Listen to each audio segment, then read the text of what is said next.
Let's talk about Manchester City and their struggles. And I just want to ask you this right off the bat, Chris. Did Manchester City really need Jack Grealish, or was this more of a luxury buy? It was definitely a luxury buy. Jack Grealish is one of, if not arguably, the best player in the Premier League. I know he would probably say Harry Kane's better than another player that Manchester City are linked with, but Jack Grealish is just a really creative spark. That being said, it's not like Manchester City were really needing more creativity. They're a well-oiled machine under Pep Guardiola. They have so many quality players who score, who have that keen eye for the pass or the shot in the final third. And I think you never say no to Jack Grealish, especially if you don't have too many holes in your team like Manchester City currently does. But I mean, I think the emphasis has to be more on the striker, and I think that was evident over the opening fixture with Tottenham, where they just look really, really anemic in front of goal, and it's not something that's usual for them. Like I said, they have a lot of players who are usually are really good finishers, and even midfielders who score like OK Gundogan and Phil Foden, but having Jack Grealish there means somebody else has to sit down, and it's not something that I guess I'm thrilled about because I think Manchester City had a really great dynamic. You said an LK Gundogan, or I mean, you're not going to sit De Bruyne, but or you take away minutes from Phil Foden. That's not necessarily a good thing, but Jack Grealish is really going to provide quality. So you don't say no to Jack Grealish at the end of the day. But I definitely would have put the onus or the emphasis on getting the striker, kind of like another team who plays in blue in the Premier League did. Oh yes, here's a first Chelsea mention from Chris. Um, it's so funny that you mentioned that you don't say no to Jack Grealish because I literally have that on my notes. You don't say no to Jack Grealish. I know you probably couldn't see it, but it's right here. It wasn't a necessity. It really wasn't because you said it best. Jack Grealish is a creative player, but what does Manchester City have in abundance? They have creativity. They have creative players. They have players that can facilitate the game for the guys that will finish the opportunities. But the problem is that there's no one to finish the opportunities. And they haven't scored a single goal in their last two games. And they played Leicester and they played Tottenham. Sure, Leicester City will probably be competing for top four this season, maybe a Europa League spot. Depends on who you ask. Some people think they regressed. Some people think that they're somewhat better, similar to what they were last season. And then against Tottenham, a struggling Tottenham. And all I have heard these last few days is that this looks like a big bruise on Manchester City's season already. Already, because Tottenham's in shambles and it already looks like a big bruise in their season. We're 90 minutes into the season. So we are a game into the season and it already looks like a big bruise. But sure, you can talk about the false nine system and having those midfielders that can provide a lot of goals, that can take you out of certain problems whenever it is that you may encounter them. But you can't rely on those guys to be scoring all the time. You can't rely because that's not their main function. You didn't bring them to this team for that reason. And I look at the starting 11 that Manchester City fielded this past Sunday. The midfield, I mean, my goodness, what a midfield. Fernandinho, Gundogan, Grealish. Up top, Sterling, Riyad Mahrez. I would personally play Phil Foden over Raheem Sterling. That's just me. But then up top, Ferran Torres. You brought him in as a winger, and now you're playing him there. I get it. I know that he's not meant to be that number 9 that stays put in the box. That's not his role. But at the same time, who's the finisher there? Who's the finisher? Imagine if you had, instead of Ferran Torres, you had Harry Kane, or you had Robert Lewandowski, or you had Erling Haaland, we would be looking at a completely different team, a team that would have probably won 3 or 4-1. Because let's not take away Heung-min Son's goal, that was a beauty. But Manchester City would have probably won that game easily. And they would have probably beat Leicester City in the Community Shield quite easily too. So now what happens here? Let me ask you this, Chris. What happens if Manchester City doesn't bring a striker in these next few days, really? Today, as we're recording this, today's what, the 19th. So they have about 11, 12 days to bring a striker. What if they don't bring a striker? What happens then? They could regress. They could regress and finish. And regression for Manchester City is what necessarily, finish Like second, third. finishing third. Yeah, but I could see that happening. Pep Guardiola, his first season at Manchester City, a lot of people painted it to be a disaster. They played pretty well. They just lost the odd game here or there, and that happens. And I think they finished third or second even. And I can see something similar happening. There's a lot of teams who look up for it this season. Manchester United looked really, really potent the opening weekend. Chelsea looked great. Tottenham surprised Manchester City, and if they can keep playing like that against the big teams of the Big Six, they have no reason why not to make a deep run. But Spurs, even Liverpool, if you want to yeah, talk about those big powers, Liverpool, sure, they beat a team that just got promoted, but they did what they had to do, and they did it in style.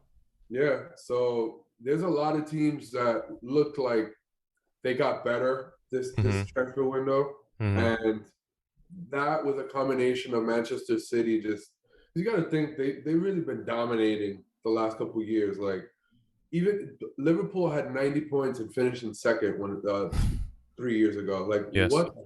That was just ridiculous. So you got to think at a certain point you get tired of winning the league. And I've seen it happen. Like there's a certain point where domestically you keep winning it, and if you don't get the European success to accompany it, that domestic trophy just gets boring after a while. It doesn't really feel like anything. It loses its meaning after you win it for so long. Yeah. So I can definitely see them regressing in the league and maybe taking a step forward in Champions League. Like that's something that it happens in the football world all the time, where these teams take a step back and then in a different competition just look like completely like a completely other side. So yeah, I can definitely see them regressing. That being said, I don't want to put it past. I mean, it's Pep Guardiola, and if anyone could put it, get it together and pull it together, it's Pep Guardiola and his squad. So I wouldn't rule them out just yet, but if they continue playing like that, playing lethargic, and they don't get a striker, yeah, that's very possible. Yeah, absolutely. And you made a point there where a team can look completely different from one competition to another, and I just feel like the ultimate test is the league, because you have 38 games to play. You have 38 games to play, and it's quite difficult to be consistent in those types of situations because you're just playing so much.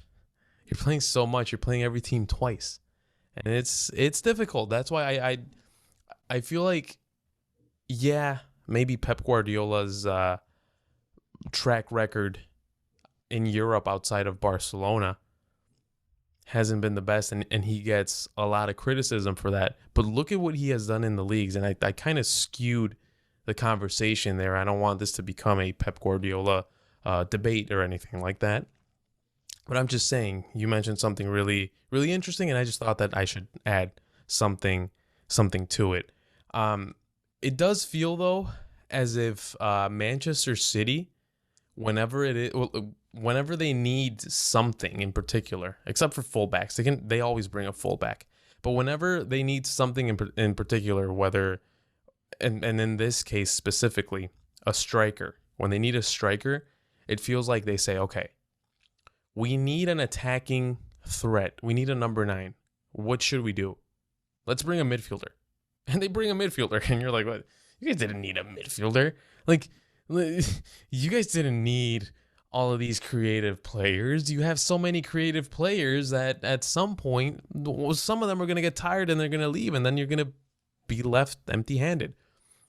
So I feel like that's an issue for Manchester City. And something that you also mentioned was that Manchester City can just put it past anyone because they can do some things that other teams can't. And it's funny because as I was preparing for this show, I was finishing up the notes and I'm like, I can't wait to look so stupid in April when Manchester City's like 10 points above everyone else. That's what happened last season. But last season was very strange. We know what happened. It started late, pandemic, whatever. I feel like a lot of it played in favor of Manchester City. Now, we did have, right now, we had a bit of a negative outcome or a negative scenario for Manchester City. Now let's talk about a little bit more of a positive scenario for Manchester City. And let's just say that they do sign a striker before August 31st. Who do you think that striker would be? Oh man, that's so tough. I still don't think it's gonna be Harry Kane because Mm-hmm. Daniel Levy now they're saying he's not even answering the calls anymore, which Oh. we predicted. We predicted No, like you, guy, yeah, you. That's all you. he's he's gonna have to look in the mirror. He has to look in the mirror and say some hard truths to sell Harry Kane, and I don't think that's happening. At least not Mm-mm. anytime soon. So you can rule out Harry Kane bar something unimaginable, like they offer like stupid money, like money to get Erling Haaland. So if you're gonna offer that much money, you get Erling Haaland. But I don't think it's gonna be. It would be that would flip the league on its head. Everybody would then get off the Chelsea bandwagon and Manchester United bandwagon and go right back to Manchester City.